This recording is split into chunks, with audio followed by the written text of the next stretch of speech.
We are back with one of the best men in the Australian MMA scene. One of the most unsung heroes, I reckon, of the MMA scene or the combat sports community in general of Australia, Richie Elliot, the man. Hey, Saf, how are you? How are you? I'm good. On this brisk morning. Yes, it's a bit chilly, but it's good. I'm loving your setup. Slowly. So since you came on last, I've had on Josh Barnett of like the pod's been doing really well. Yeah. And you've been kicking goals, obviously. You got your new merch coming out soon, hopefully. Mm-hmm. Which is, thank you so much for this gift. I don't know what I'll use it for. Maybe I can chuck a beer in it. Yeah, that's not a bad idea. Wrap it around a beer bottle. Yeah. That's a great idea. Yeah, and then when your nose starts bleeding, you got your little nose plugs on the side. So that might come in handy. So how you been? Yeah, I'm really good. Can't complain, you know. Are you busy on the Cutman side of things, or are you? I am. It's picking up now. The UFC have moved into, which I thought was the Middle East, Azerbaijan, Qatar. Isn't it? No, it's Asia. Qatar's classed as Asia. Yeah. Interesting. Yeah. So I didn't know anything about that until, because obviously I do Australasia. So any shows around, wow. So I got the call up for Azerbaijan, and it wasn't too bad because it was it's a 14-hour flight. Easy. It's a beautiful country. Yeah, it's phenomenal. But the problem was Israel and Iran.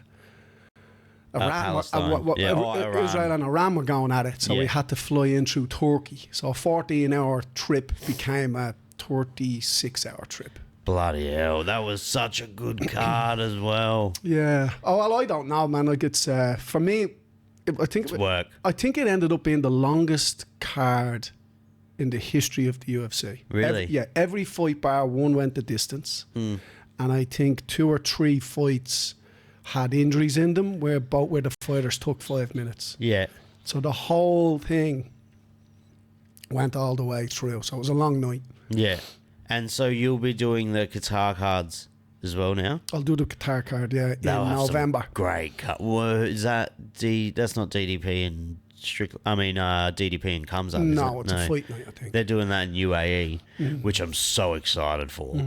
But you said, that's Abu Dhabi. That's Abu Dhabi. Yeah, I don't do Abu Dhabi. You were there at Azerbaijan, so you were there. You wouldn't have been there, but you were there when Dana announced John Jones' retirement. Yeah, but I'd have been in bed. You were in bed. Yeah. You don't go to any of the press. No, don't do that. No. If the weigh-ins are downstairs in the hotel, I might pop in, but other than that, no, I'm sleeping. That'll go down as like one of the most lackluster retirements of all time. Yeah. I don't care, you know. It's a wild one. Can you actually? The UFC's pretty. Dana obviously is like a massive advocate for free speech and stuff, so he doesn't really like. He doesn't silence his employees. Do you feel like you can't take too strong an opinions on certain things due to work purposes? Well, I don't know. I think it's mostly like the best way I could put it is, right, I love my job. Like, I love it. Do you know what I mean? And I don't have an opinion on anything anyway. And I guess maybe that's why we get the jobs, because perfect suit. Yeah, I'm not a big fan. Like, let me just rephrase that. I am a fan, but I'm not hardcore. Like you're not going and watching the fight night after this pod, whereas I will. And I'm not getting upset because John Jones didn't fight Aspinall. Yeah. Like, I don't give a fuck. Fuck, I wish I didn't care. Do you know what I'm saying? Like, I'm not, like, I'd never be on a Joe Rogan or even on your podcast saying I think the UFC should do this. Yeah. Like, I don't care. Yeah. Do you know what I mean? I love my job. I love the people that work there.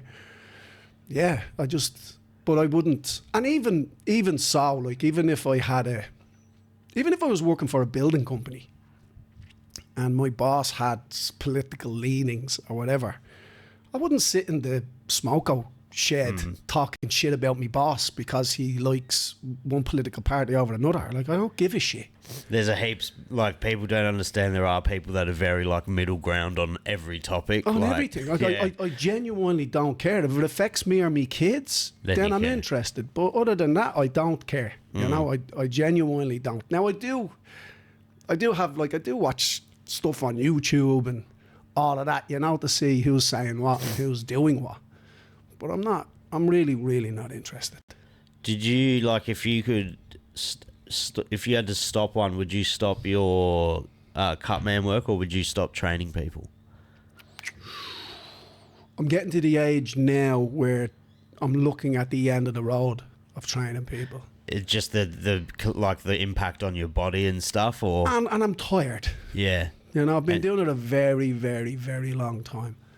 So, yeah. Oh, that'll be a sad day when you stop holding pads, eh? Oh, coaching and travelling and, you know, there's like I love coaching, you know. I like the social element of it. I like coaching is more than the physical side of things. Do you know what I mean? Like you have your relationships with the fighters and all that kind of stuff, and that's really important to me. Like that's the most important part. But yeah, I'm coming to the end. I reckon another 5 years, and I'll be looking at, because I'm 51, right? You know, and I haven't had a day off. And your body's still in good nick and stuff. You don't, like, people don't understand the physical strain of holding for, like, some of these animals all day. Yeah, it's tough. It's so bad for your joints and your hands. Like, fuck holding pads for Jack for, like, 3 months during a camp or 2 months. That would just kill my body. Yeah, it can be tough. Yeah, it can be tough. But like, again, it's like everything else. You know what I mean? Like, it's like you see 70-year-old brickies. Yeah. And they've been bending over and they've been fucking doing that job since they were 16. Do you know what I mean? You just get used to it. That really young bloke you train is good athlete, eh?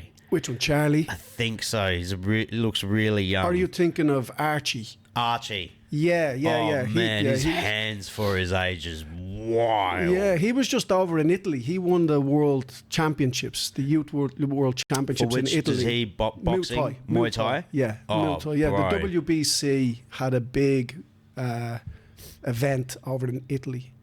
So they have it every year, I think. It's their World Championships. And he won that, you know, he won his division. Doesn't surprise me at all. He's a freak. Oh, yeah. There's such good young talent coming out of South Australia. It's so promising for the future, especially in Muay Thai. Muay Thai's just back. It's so back in Australia now, I feel. I feel like it really died for a bit post Knees of Fury. I don't know. I've like, because I'm in it with up at Rikers and with Jazz and that, like it never really died for you guys. No. I feel like in certain gym, like, unless you were a fully fledged Muay Thai gym, in MMA gyms, I feel like the Muay Thai classes were really struggling for a while, like with their Muay Thai fighters. But like as M16 is an example, there was like a solid like 3 years where the Muay Thai classes definitely declined heaps, and then the Jiu-Jitsu ones took over and the MMA took over. But now I think Muay Thai is like the most dominant class again with young males. Yeah, but that's like you're talking about a gym that does multiple things. Yeah. Do you know what I mean? Like if you go to your, like it's the same thing. Like it depends what you are into. Like if you're a combat sports fan, right, you will lean towards a sport at any given time in the year, or over 5 or 6 years. You might be, you go real heavy into MMA because you like a particular fighter. So let's say there's a polarizing guy that you really, really like or you really, really hate. And then you'll kind of lean into your MMA a bit. And then you're like, oh yeah, Muay Thai has taken a bit of a dip, hasn't it? It's like, no, you've just put your attention over there to MMA. Yeah. You've just taken your eye off. Yeah. Because I would have to, like, when MMA became really, really big, about 10 years ago. Yeah, I'd say it's Conor McGregor did it. About 10 years ago, Conor's era. People would say to me, boxing's dead. They were like, I'm a big sayer of that as people well. say boxing's dead, and you're like, mate, the South Australian Boxing Championships is on. There's 70 boxers on it. boxers are still getting paid 100 million a fight. No, they're not. Like, Bar no, they're not. Bar the Canelos. No, not even. No. Really? Yeah, Canelo's an $8 million fighter. Really? Yes, people are absolutely crazy when it comes to this. I know guys in England that have fought for a British title and they're in the pub having a drink, right? They've made 12 grand. And people are walking in going, you're not going to buy everyone a drink after you made your $2 million? He's like, bro, where are you getting this information That's from? a big misconception about boxers, hey? Yeah. Fighter pay, like fighter pay across the board, is the biggest misconception of any casual or hardcore fight fan. It always has been. It always has been. I've been in this game watching people go to war with each other for nothing. $50. Or they're paying their own way to go there, and then they end up walking away from a 5-round war with 26 stitches in their face. Do you know what I mean? Yeah, that's crazy. You say to any fighter, any boxer in Australia, I can guarantee you $12,000 for your next 3 fights. They would bite your hand off. They'd bite your hand off. Yeah. Now, you talk to anybody in the pub watching the UFC or watching boxing, you're going, they're doing that for 12 grand. Yeah, bro, their last fight, they made nothing. Yeah. That's like 12's good. Yeah. And then it's 12 and 12 if you win as well. Right. So you could be making 24. Yeah. Right? And then, depending on your contract, if you win, you double. And then you could win the 50 grand. But not even that, though. So let's say you started out, let's say you come in and you said your contract was, okay, you're going to start at 12 and 12, for example. Right? Now, boxing doesn't have a 12 and 12. It just has your set amount. Your set amount. Do you know what the set amount in Australia is? Between $200 and $300 a round. A round. Boxers do 4 rounds to start. Then they could move to 6. Do the maths on it. $800, bro. $800. That's not enough. That would not be enough for me. No. And you're not going to move from that. You're not going to move from that till maybe 10 fights. So you're hoping that you'll have a few sponsors that'll help you. Do you know what I mean? Yeah. Now, if you're just an ordinary boxer, no one really knows you, you got 2,000 followers on Instagram, whatever, right? You might get the butcher. The local butcher gives you $500 a fight.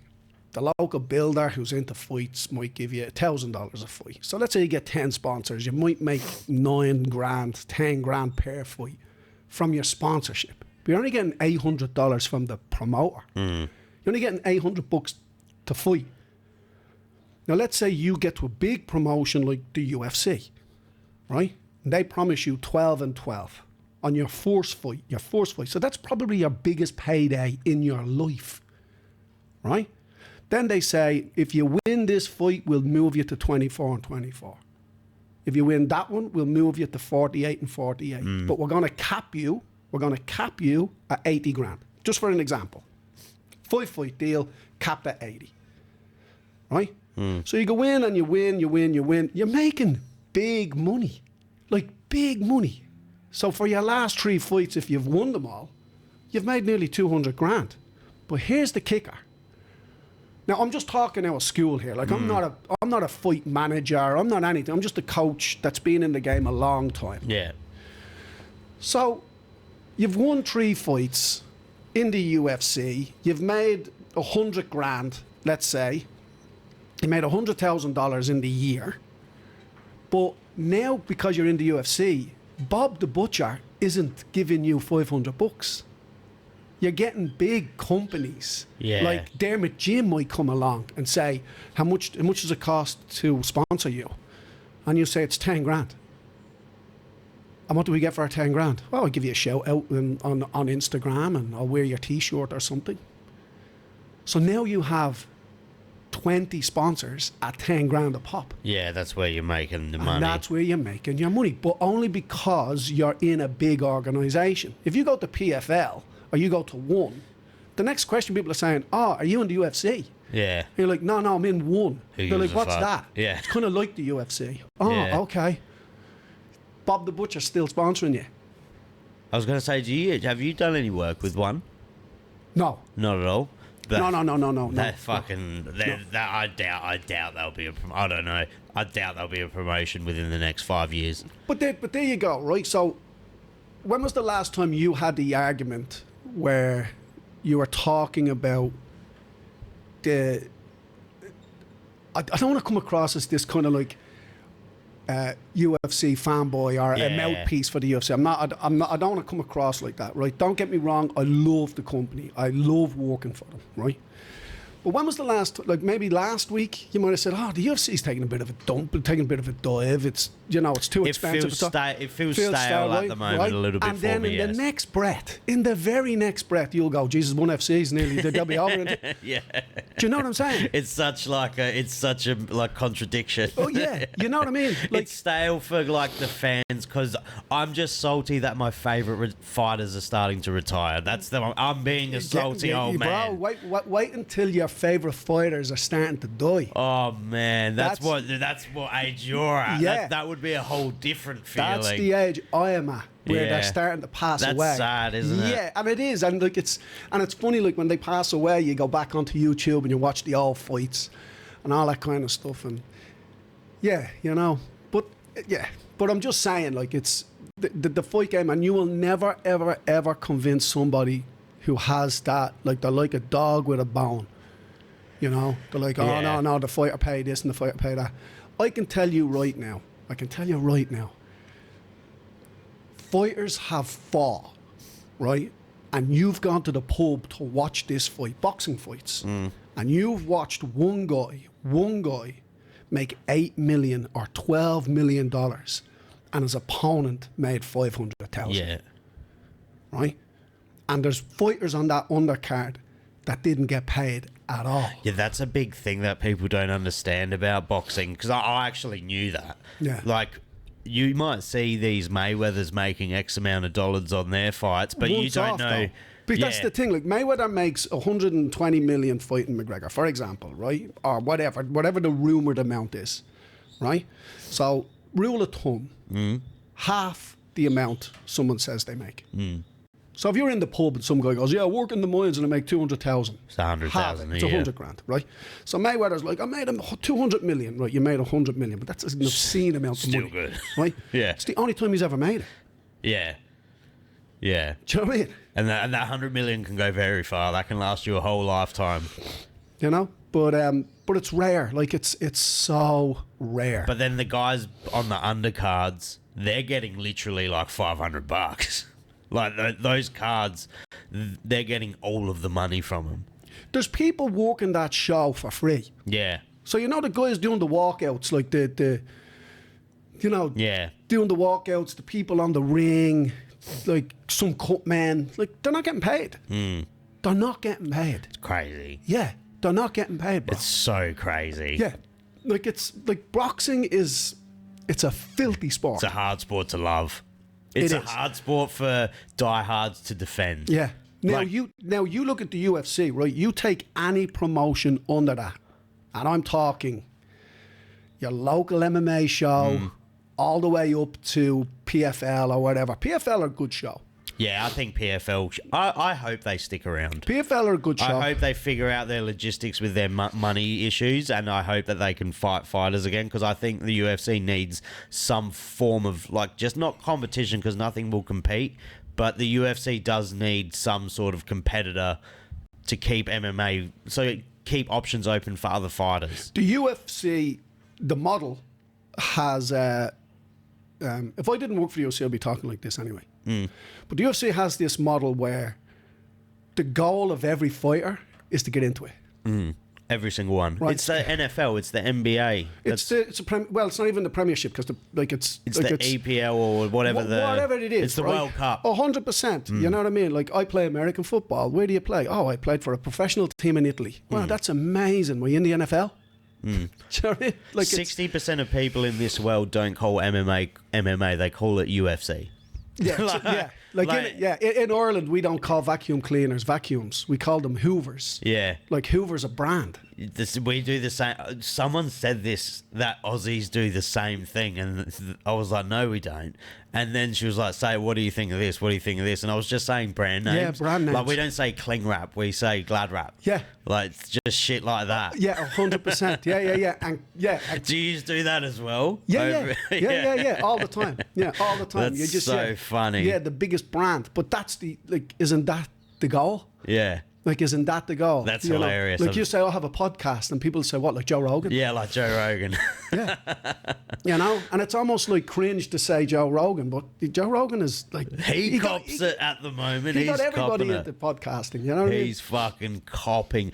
But I personally don't watch it heaps anymore, but that's just because he's grown. People are like, oh, Joe's changed since him. I know he's changed because he's a 58-year-old man. Like, that's why he's changed. He's firmer in his beliefs. He's like found Jesus now or something. I don't know. Like, but he's just grown up into an older man, and older men have different virtues and values than young blokes on mushrooms. Well, I'm telling you, like, I was talking to my daughter a while back, you know, and I think it was the last day of school or something like that, and we were just chatting, and she's 17, and you know, she's driving a car now, and she's got 2 jobs, like, she's doing really well for herself, Gaining her independence. yeah. And like, we're just chatting, you know, and she has, you know, she's getting like, she's mature, she's really Got well views put on together, things. she's great, like, she's a great girl, you know. But we were just talking about, you know, people like, you know, stealing your time, you know, like wasting your time, you know. She's like, oh, I hang out with these girls or this boy and all this kind of stuff, and I feel like they're wasting me time or whatever, right? And I just said to her, I said, look, I've got less time ahead of me than I have behind me, you know? Yeah. Like, every minute I spend talking to somebody has to mean something to me, because I haven't got time to waste. I literally don't have time to waste. I've got things I want to do, and I don't have the time to do it, you know? And actual time isn't my enemy. It's how physical I will be. Like, I might live another 40 years. But you got a good 30 in you. But 20 of them might be good, 10 might be okay, and then the last 10 might be shit. Do you know what I mean? So that's the kind of stuff I'm thinking about. You know what I mean? Like, I don't give a shit if John Jones retired or not. Like, I don't care. The only thing I care about is how long is the flight to the next show. You know what I mean? Will my feet blow up? You know, will they swell up? You know? But yeah, like, I'm not a big, like, I am a fan. You know, I mean, like, my son Asher, he's a big MMA fan, right? And he's asking me to explain to him what pound for pound means, because he's only 13. He doesn't know any of this stuff. That's such a hard question to Right, to but that's answer. the thing. Like, he doesn't know anything. Yeah. So now like, it's funny because things we take for granted, you know. Yeah. And I was saying to him, you know, it's a bit of a fallacy. You know what I mean? It was kind of like back in the day, before the internet, before anything. There was a magazine called Ring Magazine, you know, and they had their own champions. So even though they didn't have a promotion, they had their own champions, and it was a group of reporters or journalists, and they had a panel of these journalists, boxing journalists, and they would say, right, who do you think is the best middleweight? Do you know what I mean? And they would say, oh, well, we think Roy Jones Jr. is the best middleweight at the moment. Yeah. And then he would then become, because he got judged by these boxing journalists to be the best, then he would become the Ring Magazine champion. Yeah. So you don't fight for it. You know what I mean? You don't win it. You become it. Do you know what I'm saying? And so Joy Apatoya at the moment, he's the cruiserweight Ring Magazine champ. So you'll see him with that belt, and it's very coveted belt because it's not a Mickey Mouse belt. Well, Turk Al Sheikh, he's bought Ring Magazine now. So, Oh, really? Yeah. So that changes it a little bit. just a little bit, right? But those journalists are still employed. They're still there. You know, they're still on the panel. And I totally forget where I'm going with this now. Oh yeah, back to me son, Yeah. right? Talking about, and he's talking about like what's pound for pound and all that kind of stuff. And he was saying to me like, what's a GOAT? What's the greatest of all time? What does all this mean? You know? And I said to him, I said, right, pound for pound means, right, that if weight wasn't an issue, who would be the best fighter? And it's always the middle-ish, lightish weights. It's always the fighters in the welterweight or the middleweight division, right? Because they move fast and they punch hard. Yeah. Right? But every now and then you'll get this smaller fighter, like a Demetrius Johnson in MMA or an Inoue in boxing, the Japanese fighter, where you go, holy moly. If DJ was 6'5" and right? But he's not. If he was 6'5", he wouldn't move like that. yeah, Right? So it doesn't really make sense. Yeah. But it was just this thing that this magazine used to put in as a talking point. But when you get new influx of fans into sport, they think this pound for pound thing means something, and it doesn't mean anything. It was just a talking point back in the day. Do you know what I mean? But then he was talking about like the GOAT, what's the GOAT, and John Jones and Tom Aspinall and all this, because he's literally over the last 6 months just started to get into it. oh, that's awesome. You know? And I just said to him, he goes, how good is this John Jones guy, Dad? You know? I just said to him, you know, because people are saying he's not the GOAT, he's not the best because he's failed drug tests and all that kind of stuff, right?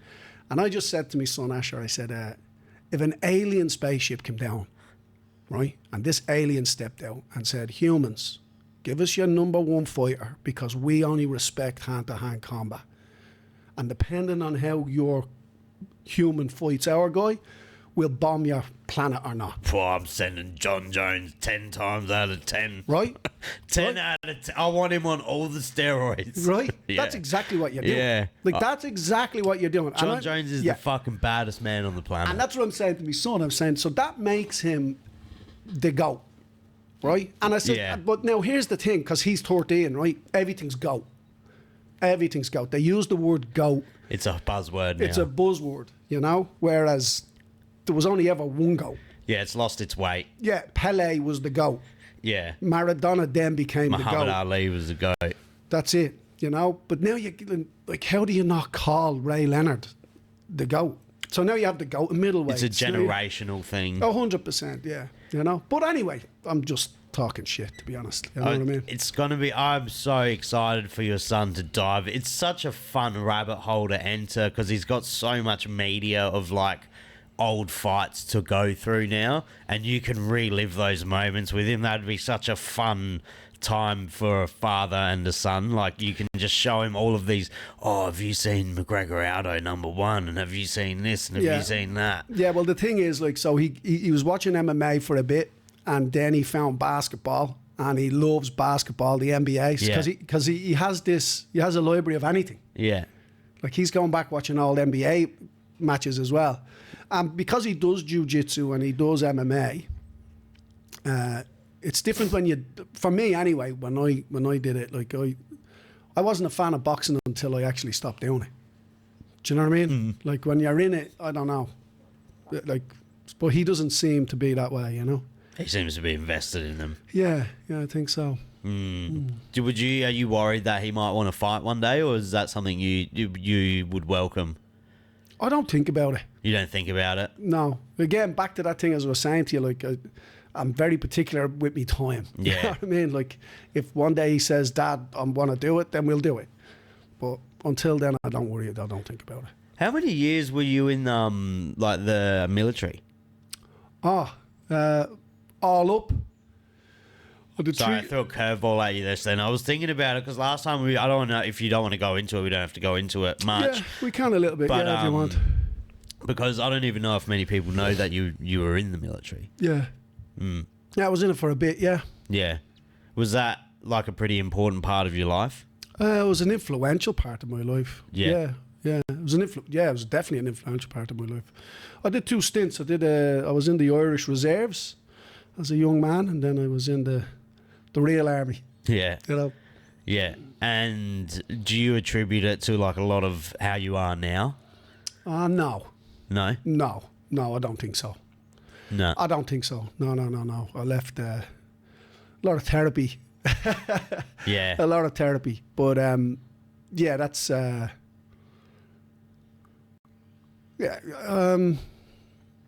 no, I don't think so. You look back at it with rose tinted glasses. Do you know what I mean? Yes. You know, you look back at it with the nostalgia eyes. But yeah, no, I don't. I think me being a fucking shit dad has got nothing to do with the military. Do you know what I mean? Yeah. Like, I think me being a good boxing coach has got nothing to do with that. Yeah. I think it's just a part of my life over 20 years ago now, I think, so. Yeah, I was just thinking, because I seen yesterday, I actually made a video on it, I haven't released it yet, of Tim Kennedy's, like, things he's all going through now. He's got, like, stolen valor accusations against him and stuff, and I was just thinking about, like, stolen valor to me has always been, like, such an interesting thing, because it's, like, why would you lie about that?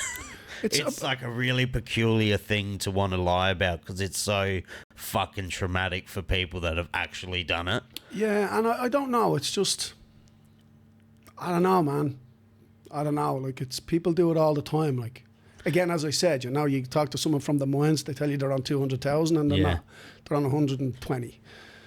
You know, you talk to a guy that's, you know, I don't know, people embellish all the time. You know, people embellish all the time. But yeah, I feel sorry for the dude because he's famous. You know what I mean? Like, there's a guy down the local pub right now telling everyone he's in the SAS, and he's not. You know, he was a bloody... Does that bother you when people do that? No. Some people get very, very, very upset with it, with reason, I believe. I don't know, man. If that didn't upset you, something else would. Some people just love to be upset. Do you know what I mean? Like, true. they just love to be upset. Pick something. Just pick anything. Do you know what I mean? The war in Ukraine, I'll be upset about that. Fucking 9/11 was an inside job. I'll be upset about that. The world isn't round, it's flat. I'll be upset about that. COVID.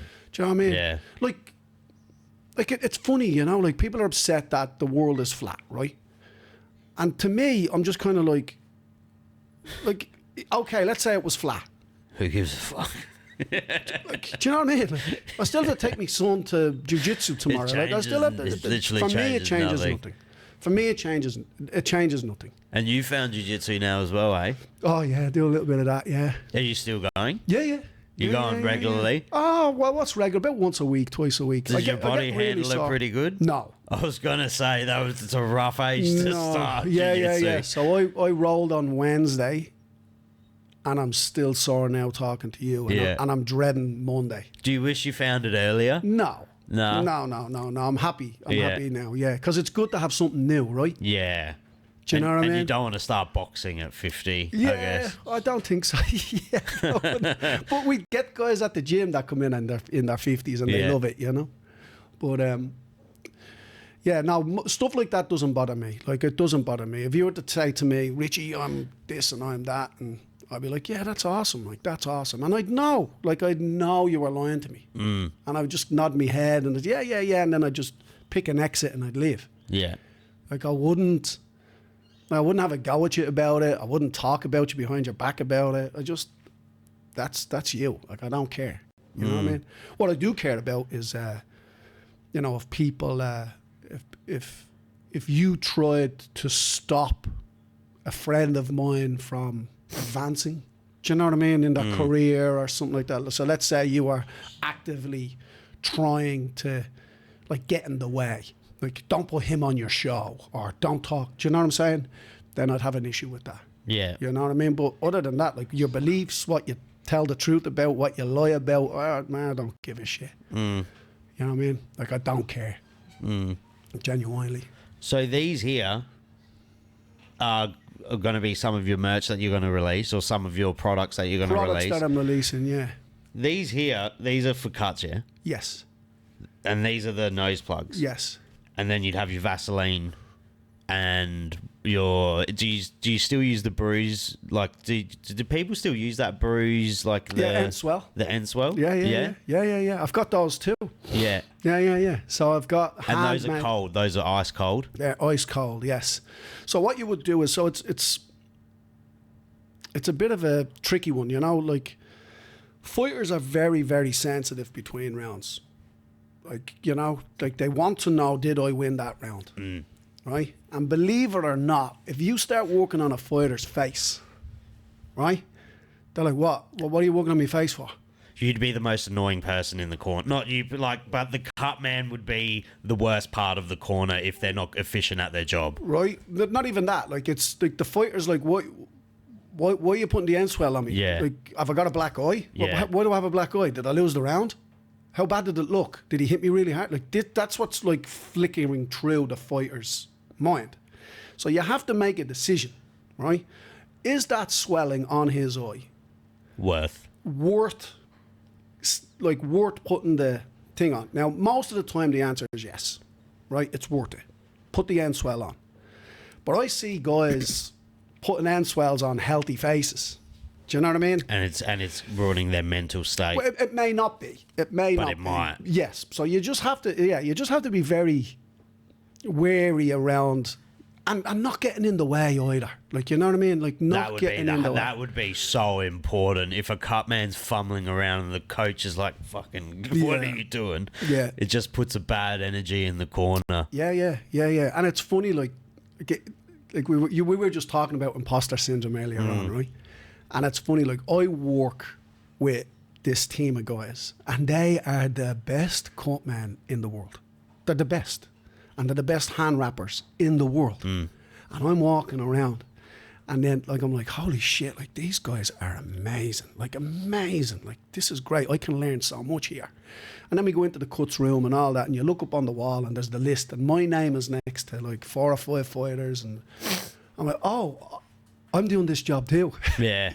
Do you know what I mean? Like, People are probably thinking the same thing about you. yeah, and it's hard. It's hard to think of yourself like that. That's funny that you get starstruck with the cutmen over with like the the Cutman fight. idea. Yeah. That's so funny. I absolutely love Tate. Is it Tate? I've never worked with You've the never American worked team. with him? No, never worked with the American He's team. got such a funny online, because he's like got an online presence, because he's obviously very embedded in the MMA as a sport as well. Like he obviously loves watching it and is a very hardcore fan. I don't know that. Oh, his Instagram's hilarious. He's very funny. I don't even follow him on Instagram. He's so funny, man. But yeah, who in your opinion is the best cut man you've worked with or seen? Oh, Jesus, there's loads of them. You know, like there's Bob Plant. He's the longest serving cut man in the UFC. Bob Plant. Yeah. Then you have Jamie. He works with like top boxers in England. We made Jason. He did Ngannou's corner against Tyson Fury. He's worked, and he does the Misfits. Oh, really? Yeah. Jason, he's full time. So it's very hard to be a full time cut man, right? It's really, really difficult, because being a cut travel would be but wild. it's not even that. Like the thing about being a cut man is your skill set is really important, right? Obviously, you have to be good at the job, right? That's the most important thing.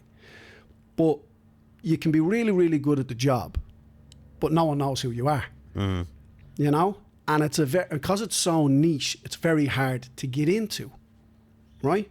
So I work for the UFC as a professional cut man, and they give me a lot of work, right? A lot of work, and that's pretty much all the work I can pretty much handle. There's a big promotion coming over here, I think in December, and they're looking at doing a few shows over here, so I might be involved in that. Just waiting on a phone call there, right? And their first show is December. So potentially, in the next couple of years, I could be doing 2 shows a year, big shows. That's not including the guys I work with, right?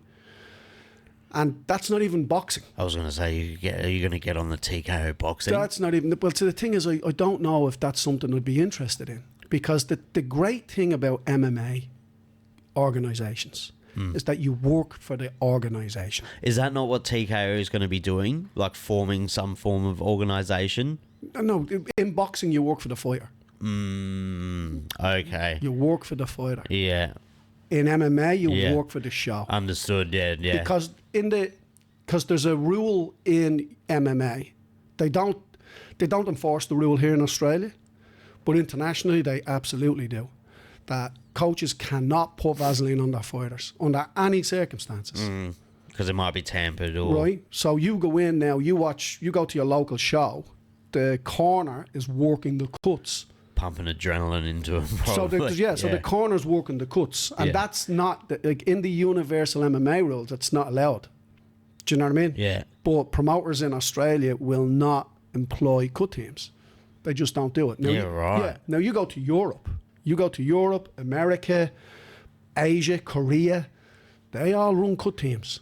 That's fucking crazy that they don't allow cut. Well, if you're a promoter, right? If you're a promoter and half of your show are amateurs because you can't afford to pay people, and your main event, you're paying $1,000 to your champion and you're paying $500 to the challenger, right? You have it in a big hall. You know what I mean? You're hoping to make X amount of money out of it. Let's say you're legit, so you're paying your 38% tax on it, right? On your profit. Like, so you're not really making a lot of money. So you're trying to save money everywhere. You're not going to say, do you know what? I think we'll be the first Australian people to put a cut team on. You know what I mean? Because it's $2,000. It's going to be $2,000 because you're supplying the tape, you're supplying the gauze. There'll be 4 of you, 2 people out the back wrapping hands, 2 people on the cage. You know what I mean?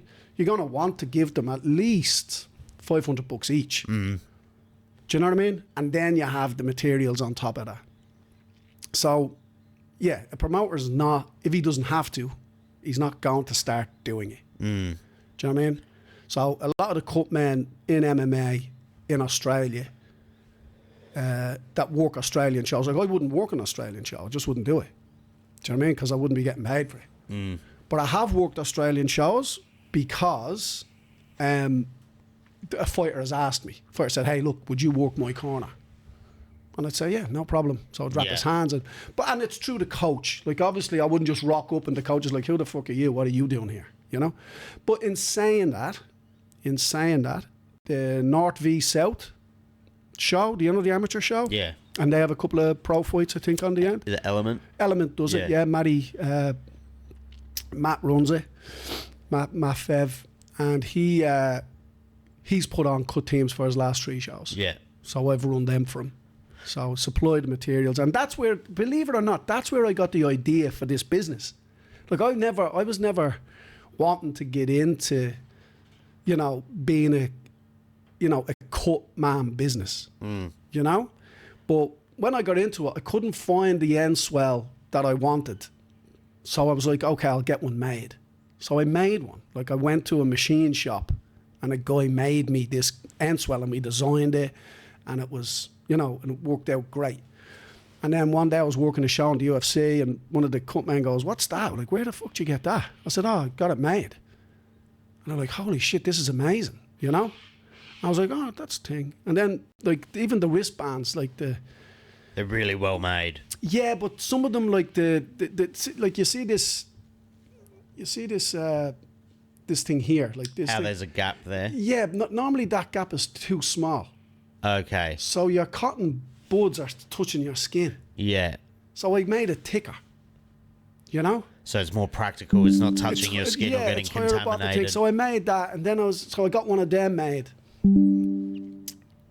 All good? All good. Yeah. Just got to make sure my computer's charging because this. Oh, you can continue. It's all good. Yeah, and I got one of those. So I made one of those, and then I was trying to source tape from China, you know, like to try and get the cheapest tape or the most. I was trying not even so much the cheapest tape, but the best tape. And then I met a guy, you know, who makes sports tape, and he goes, look, would you be interested in selling this stuff in Australia? And all these things were happening over the course of a couple of years, and I went, you know what, fuck it, I know what I'll do. I'll get a website, I'll make this stuff, and I'll put it all together and I'll sell it. And the process of getting stuff made is nightmare. Oh my God. Back and forth. It's bro. Like, they make you a prototype because it's getting made in Pakistan, right? Yeah. So they make you a prototype. It comes back. You say, oh yeah, I'm happy with that. Give me 50 of them. And then they send you 50. It takes 2 months to get the 50. And when the 50 turns up, it's nothing like the prototype. And now you're losing your mind. You're saying, mate, you just have to knock me back 3 months. I need so then, anyway, you go through it all.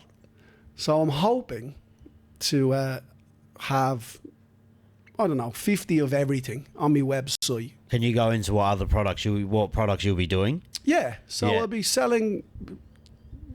I'll be providing on my website. You'll have the Cutman wristband. Mm-hmm. We'll have end swells. They're the two things I'm the most proud of. Yeah. They're handmade. They're all unique, and yeah, I'm 100% behind those two things. I'll be selling scissors, Cutman scissors. Nice. They're the Empire Pro ones. They're the best scissors on the market. I'll be selling those. I'll be selling. Adrenaline is quite hard to come by now, not because. Is that legal to put it? Or does that stop?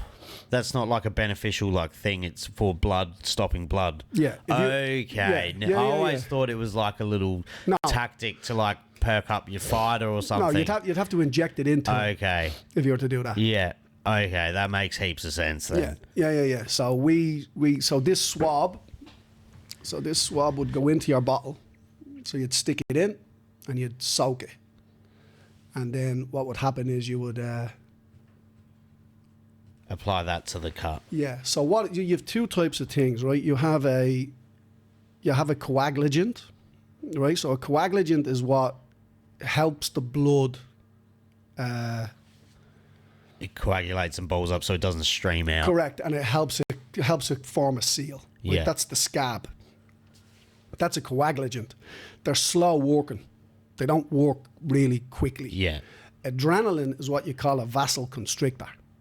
So as soon as adrenaline touches an open vessel, an open vein or anything, it closes it. Yeah. Straight away, closes it. So we put the adrenaline on to close it, and then we put the Vaseline on to keep it relatively sealed. Now, the trick with it is anything that comes between the adrenaline and the vein or the capillary, anything that comes between it won't work. And that includes blood. Yeah, so, right. Yeah. So this is where being a Cutman gets really nuanced. Like, can you get to the cut in time, clamp down on it, remove the blood, and get your swab to the exposed capillaries or... That's so interesting. Yeah, while... And now it makes sense why they do it. Now it makes sense. While the fighter is in the biggest fight of his life, on the biggest show in the world, moving his head, taking instruction, talking to his coach. Yeah, and that's why you need to be the best in the world at it.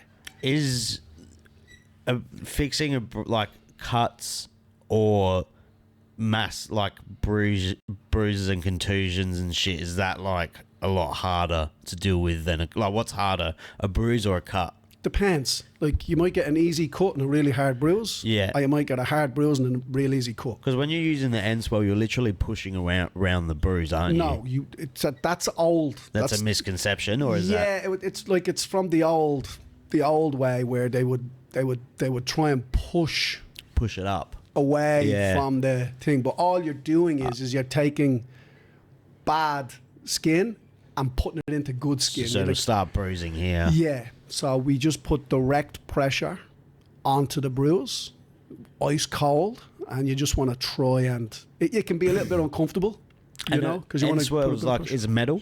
Yeah, metal, yeah. It's metal, yeah. Yeah. So the ones I have made, they're already made from stainless steel.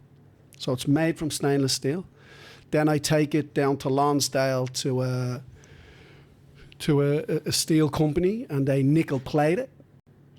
and then they put a black electrolyte finish on it. So it's rust proof, 100%. Yeah, Gets ice cold. Yeah, and it will get ice cold. Yeah, That's excellent. And then so adrenaline, N-Swell. yeah. So I wouldn't be these selling bad boys. adrenaline. Like obviously, I can't see it. You got to go to your pharmacist Yeah. for that.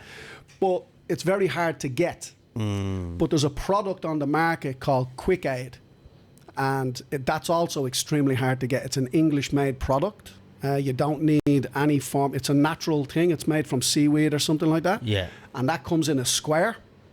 It's an inch square, and you use that instead of adrenaline, and that works great on cuts, grazes.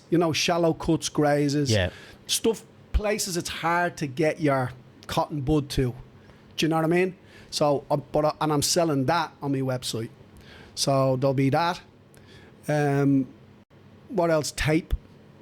Yeah. So I'll be selling tape, branded tape Basically full equipment for Cutmen. for being a Cutman. Like full solutions for everyone needing everything Absolutely. associated with being a Cutman. Yeah, and I'll be also running courses. I was going on to how to actually use it. ask, are you still going to be doing your running courses on how to do it? Yeah. Have you ever thought about maybe, I don't know if you already do it, like online courses, like a modular kind of thing? If I was only saying this the other day, if I was broke and this business was the only thing I had to live on, I would do it all.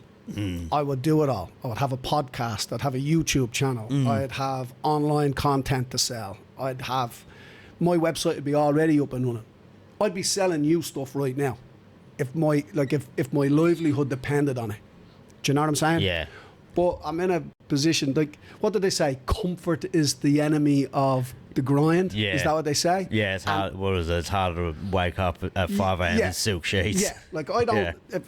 If I don't sell one of them, it doesn't affect me at all. This is a bonus. Yeah, Passion project almost. It's a passion project. Yeah, that's what it is. No, this isn't going to tip your bank account. This is just pure passion. No, I probably won't even break even with this stuff. Yeah, or anything with this kind of stuff is, at the start at least, definitely is a passion project. Yeah, 100%. And that's why it's not running now, because. Do you know what I mean? It's not good enough. Well, not even that. I'm just taking my time with it. Like Enjoying it's not. it. Yeah. Yeah, it's going to be interesting. I'm actually really excited for you to ramp up on YouTube again, man. Those couple videos you did, I have loads in the bank at the moment. they were so fucking excellent because, like we were talking off camera, you just have the most interesting point of view from an MMA standpoint that it's so niche that hardcore fans would love your perspective on things because it's more of a background UFC kind of commentary thing. And it's more like I try not to do MMA. I try to stick to boxing because boxing is more controversial. You know what I mean? Like glove selection, for example. Yeah, people like the In horsehair boxing, and right. So glove selection in boxing, hand wrapping in boxing, right. That's why not UFC, but MMA as a whole, you don't have those issues. Everybody wears the same glove. Everybody gets their hands wrapped by the cut team. Everybody. There's no arguments because they can't afford them. It's a big show. Out you go. Do you know what I mean? Like. When you go to these big organizations, like let's say, for example, you go to Glory or ONE FC, and let's say you say, look, I want to wrap my own fighter's hands. Or even if you come to the UFC, for example, and you say, I insist on wrapping my own fighter's hands. You will be given the materials to do that. You can't use your own. yeah. Do you know what I mean? And you'll be told, you better start wrapping now. And then they'll get looked over by someone like We you look as over well. them. Yeah, we look over them. Yeah. We make sure that they do it right. There's a more of a quality control. 100%, yeah. 100%. Yeah. Because we're responsible. Like, we're responsible for those fighters. And like, I'm pretty Wrapping sure their hands, gloving them up. I think you said this on the last podcast we did as well, and people never think about it. Like, you have probably the last interaction with that person other than their coaches and stuff, so you can kind of really fucking set the tone for how someone's mindset's going in. Like, if they have if you're clumsy, if you're over asking questions, if you're making yourself too seen or not seen. You know what I mean? It'd be such an interesting interaction because you're like the last line of defense before they're going out to fucking war. So you'd really see how they're feeling. Yeah, and we get fighters at their most vulnerable. Yes, exactly. That's what I was trying to say. Yeah, like that's when we get them. Like we get them at their most vulnerable. They're scared. They're all like they're fucking nervous. That would be the most like, oh fuck, this is about to happen. Yeah, like if you were nervous now, right? You can get up and go for a walk. Yeah. You can go to the toilet. You can have a piss. You can go drink a water. You can say to your coach, "Hey, can I hit some pads?" You're putting the handcuffs on them. Yeah, pretty so, much. So as soon as they sit in their chair, that's it. That's it. You're putting the handcuffs on. They can't go anywhere. Yeah. You know? They're walking out. Yeah. So what we say to them is, look, if you want to listen to your music, listen to your music. You know, all that kind of stuff. But you need to communicate with them, especially guys that don't speak English and are very particular around their hands. Do you know what I mean? Because there's loads of misconceptions. Even fighters will come in and say, "Oh yeah, I'm a puncher." You're like, "Yeah, okay. Give me the puncher's rap." Okay. And then the other guy will come in and say, "I'm a grappler. Give me the grappler's rap." You're like, "Yeah, okay." It's the same fucking They're rap. getting the same rap. It's the same rap, bro. But it's good. At least they think they're getting right. It's like a what I'm trying to say is the psychological aspect of it is massive. Yeah, it's massive. Do you find that part of your job interesting? Yeah, because I'm a joker. Like I love to laugh. I love to joke. I like to talk to people. Do you know what I mean? But I can also be really quiet and work in silence. So I'm okay. You know, like Japanese fighters are the best fighters to rap. Why? Because you could cut off their fucking blood circulation and they wouldn't give a shit.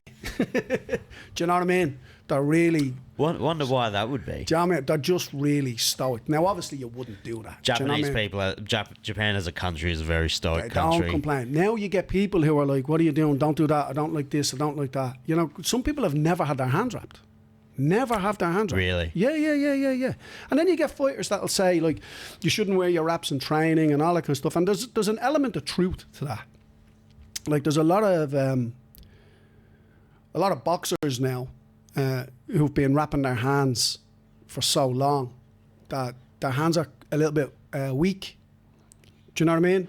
Yeah, like, right. Yeah. Like I would muscle strain and shit. Yeah, compression. And also like it's got. I guess it's definitely a different feeling. I've never had my hands wrapped until you did. It is a very unique feeling. Yeah. Now it's important for your fight.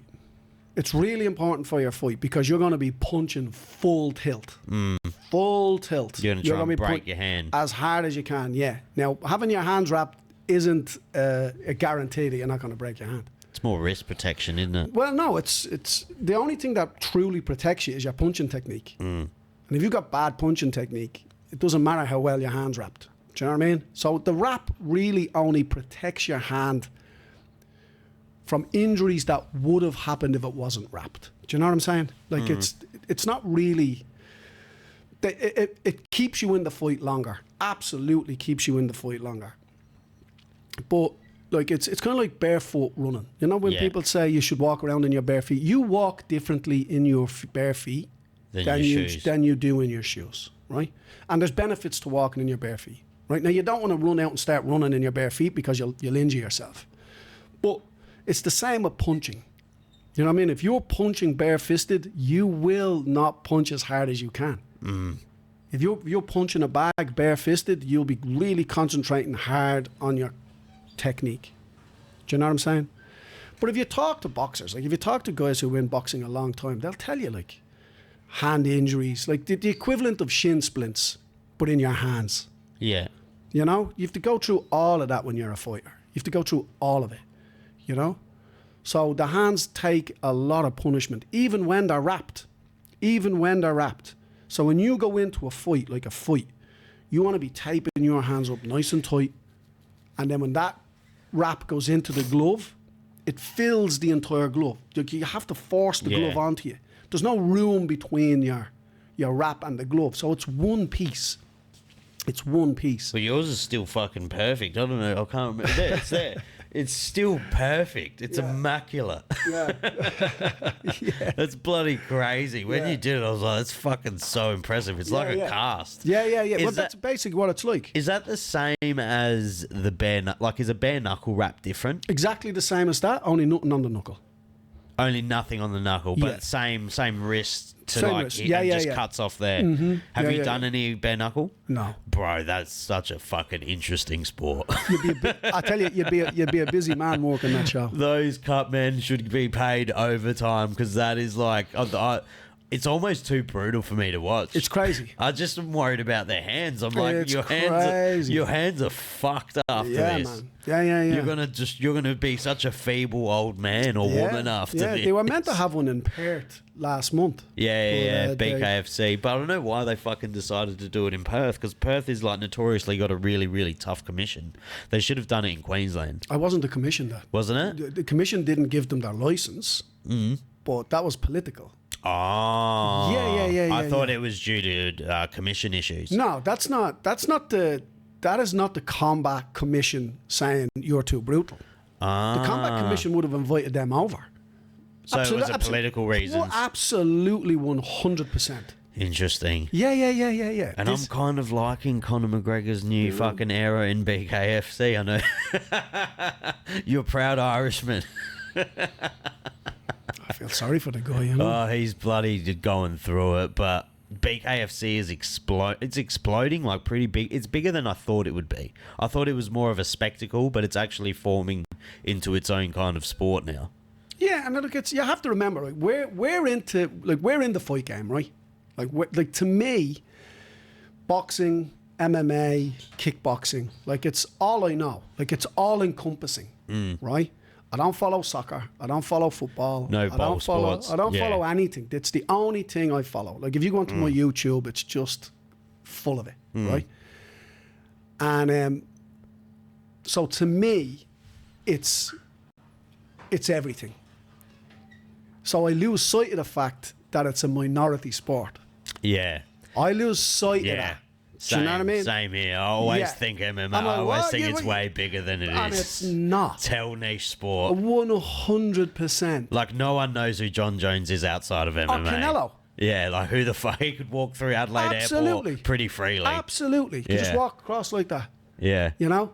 People like You and- always forget that. Yeah. Like if I saw Canelo walking in Adelaide Airport, I'd have a fucking heart attack. Yeah, you'd have to do a double take. Like, Is that hell, that's real? Canelo. Yeah. Whereas like He could pretty freely walk around it. The only people like when you get into your when you transcend the sport, Correct. Like 3 people have in MMA, maybe Ronda, but let's talk about the boxers that have done it.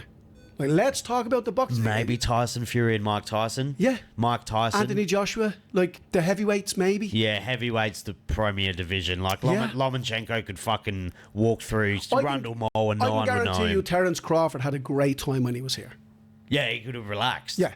Yeah, he could have just actually been normal. Yeah. Are you excited for Crawford and Canelo as a boxing fan? Yeah. Is that the biggest one in years? That would have. No. That's a huge No, fight. it was a great fight just yesterday.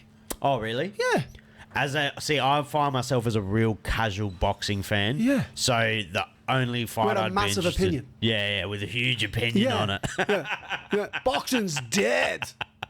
Do you know what I mean? I do. I have a Yeah. massive opinion It's on it. crazy, you and know? I know fuck all Yeah, about it. you know, Katie Taylor and Serrano fought yesterday. yeah, That was massive. I watched Katie Taylor An and all-women Serrano. card, Yeah.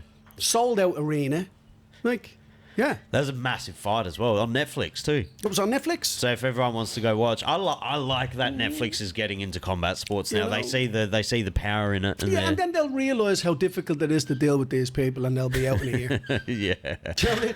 fighters and promoters. You know what I mean? Like I'm telling you now, right? As a boxing fan, I used to be a hardcore boxing fan. I mean, You can tell it holds a hardcore. very special place in Right. your heart. But boxing has broke my heart more than women. Yeah, Do you know what I mean? Yeah, it's a and bitch and of a it breaks sport. my heart regularly. And when the UFC first came around, and I had nothing to do with MMA, I wasn't coaching MMA fighters, I wasn't involved in the sport, I'd never been to a show. And the UFC turns up, and they're making all these fights. The number 1 guy only fights the number 2 guy, unless the number 2 guy is injured and he fights the number 3 guy. And that's the way it is. I love that. That's the way it is. It's the Right. best way to do it. Right? Now, you can complain about that. You can say, but fighters should make more money. There should be more organisations. There should be more this, more that. Be very careful what you wish for, because you'll get the benefit out of it, but your kids won't. Now you're getting, like, at the moment where fighters are required to fight who they're told to fight, they're still saying no. They're still saying no. There's some messy divisions at the moment in the UFC. Yeah. So even though they're contracted, We're spoiled in the UFC. spoiled, rotten. Yeah, boxers look at UFC fans Spoiled, in fucking rotten. disdain. Spoiled, rotten. You know what I Yeah. mean? You have a guy making $800 a fight trying to protect his all in boxing. Oh, no, I'm not fighting him. You know what I mean? You know? Like, there was a show a while ago, and it's like... It's just, yeah, man, it's just infuriating. It's infuriating. Like, people are buying tickets to go to shows. What's the biggest, like, what if in boxing? Like, if it got matched, what's the biggest fumble of, like, two fighters never fighting in the boxing world? It's full of it. What would be yours? Like, what would be a fight that never, like, went through that you would have loved to have seen? Well, loads of them. Like, you can pick one from any year, any era. Happens every era. Yeah. Like, Yeah, that's sad. Yeah, it's really sad. Yeah, that kills the sport a little bit for people. 100%. Yeah, and guys guys going up weight divisions to get away from a fighter. Do you know what I mean? And because there's 4 different belts, right? You can fight a world champion, but you've your pick of 4. Do you know what I'm saying? Yeah, you do have, like... So you can avoid the number 1 guy and fight the number 4 who's a champion. Yeah. He's probably 4 levels below you. So you pick him. And because you have a bit of a name, it's his biggest payday. He doesn't mind losing his belt to you, because he's gone from making, let's say, $250,000 a fight. Yeah? And now someone like Mayweather comes along and says, oh, I fancy that belt at middleweight. I'll fight him for it.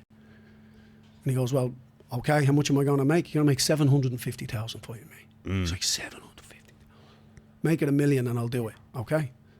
So he gets $1 million to fight Mayweather. Now all of a sudden he's making $2 million in promotional stuff and maybe $2 million in things. So it's his biggest payday. He's making $5 million. Now Mayweather's making 55 and he's stealing your belt. But who cares? Who cares? Do you know what I mean? Not in MMA, bro. Not in MMA. MMA's weird. If you want to move up to fight the champ, good luck with that. Because that's a killer. Yeah. Do you know what I mean? Yeah, it's a very different dynamic in MMA. Yeah. And also in MMA, the ranked 6 can beat the champ on a given day. What was the guy? He was ranked number 13. He came in on 2 weeks' notice. And for... We watched it at the barbecue. It was the... Oh. It was a ripper of a fight. Oh, it's going to do my head in. They beat the brakes off That was each other. 125. Was it bantamweights? Yan? Not Yan. It began with a Y. Yeah, I believe he's Asian. Oh, yeah. Asian dude. Yeah, I'm so sorry for forgetting it, but it was a bantamweight. Or He was number 13. Yeah. The guy, Roy Val he fought. He Yeah. fought Roy Val. The guy he was fighting was number 2. Yeah. No, number 1. He was the number 1 contender. And the winner was going to get the champ. Yeah. The guy that fought Coy. Pantoja. Yeah. And the guy that fought Coy. Jesus. The guy that fought Kai. Yeah.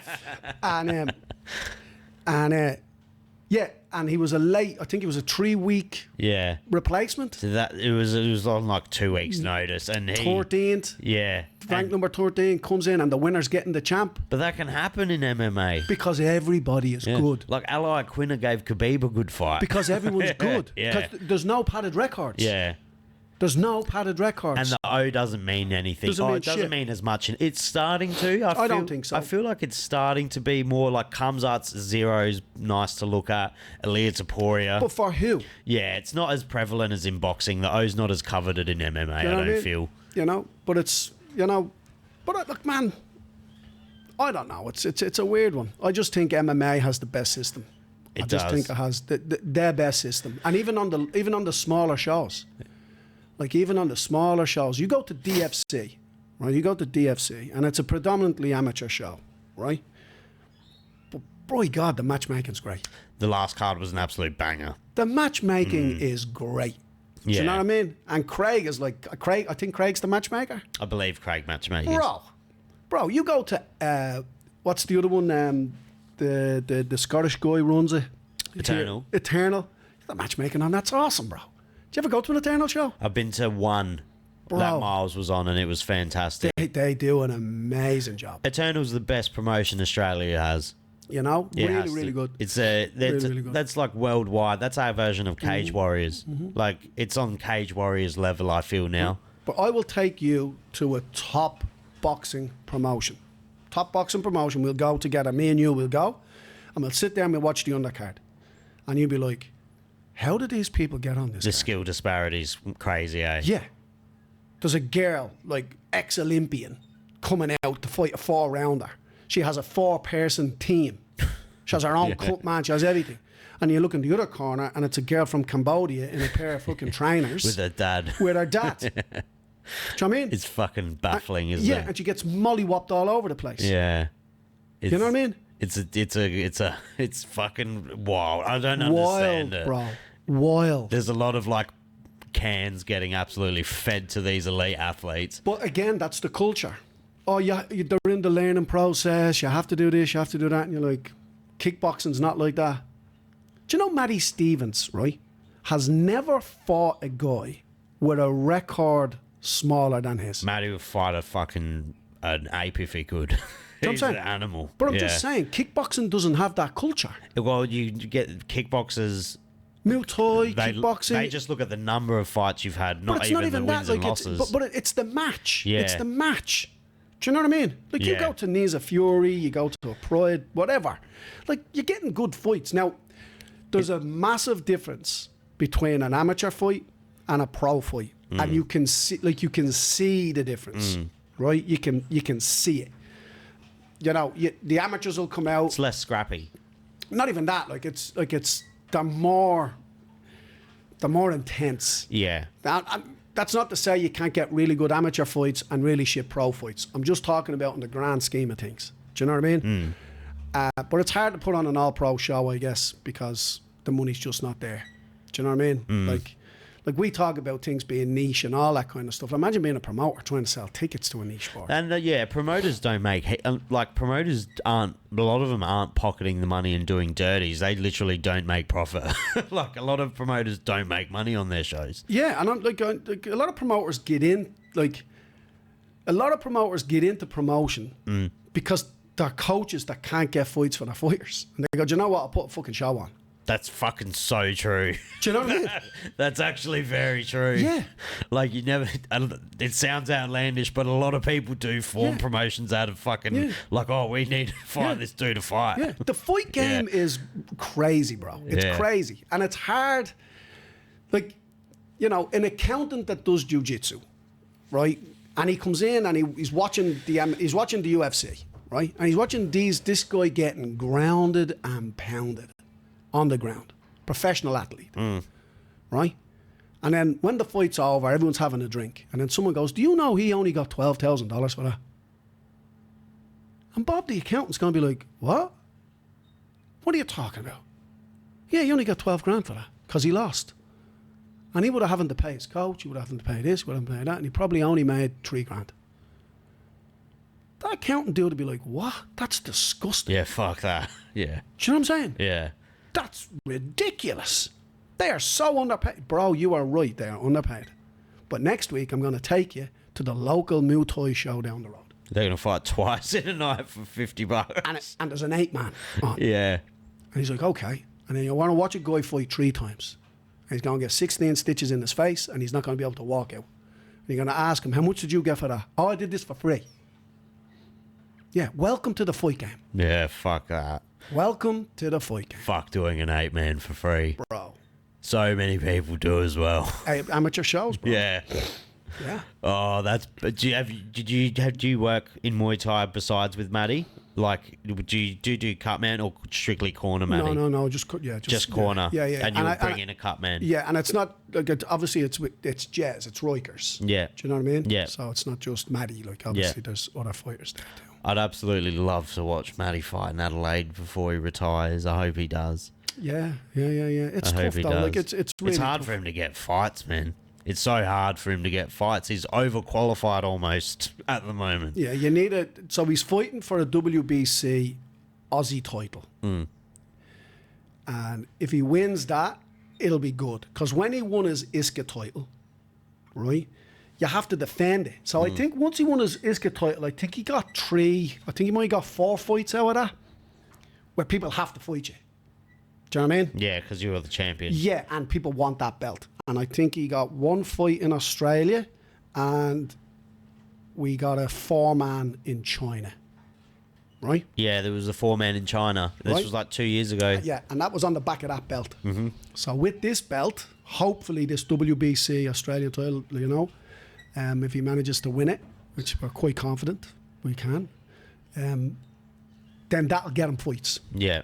That'll get It'll you force fights. people to fight him. 100%. Do you know what I mean? And again, back with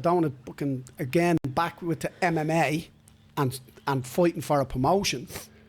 Do you know what I mean? When you're in a promotion, guys have to fight you. Yeah. Do you know what I'm saying? Yeah, there's nowhere to hide. Yeah, and that's just the way it is. And that's why getting to the big show, like getting to glory, or getting if you fight for PFL and you're one of the, you sign to them, they'll get you 3 fights a year. They'll get you 3 fights, guaranteed. And if you're a winner and you're winning, then you can ask for more. Give me 4 fights. I'm good. I don't have any injuries. Put me on that show. Do you know what I'm saying? I think the best thing the UFC and Dana White and the Fertitta brothers did was they really incentivized company men. Like when you say yes to fights and you're just constantly saying yes, I do believe you are very rewarded for it in the UFC. Like if you're a company man, I think you'll go further than just people that turn down fights notoriously don't do well in the UFC. Yeah, but it's the same everywhere, isn't it? Like, you know what I Yeah. mean? Like if you work in a chip shop and your boss is saying to you, hey mate, can you cover such and such on a Saturday night? Yeah. And you're like, oh yeah, okay, I'll do it. He's going to like you for it. Yeah.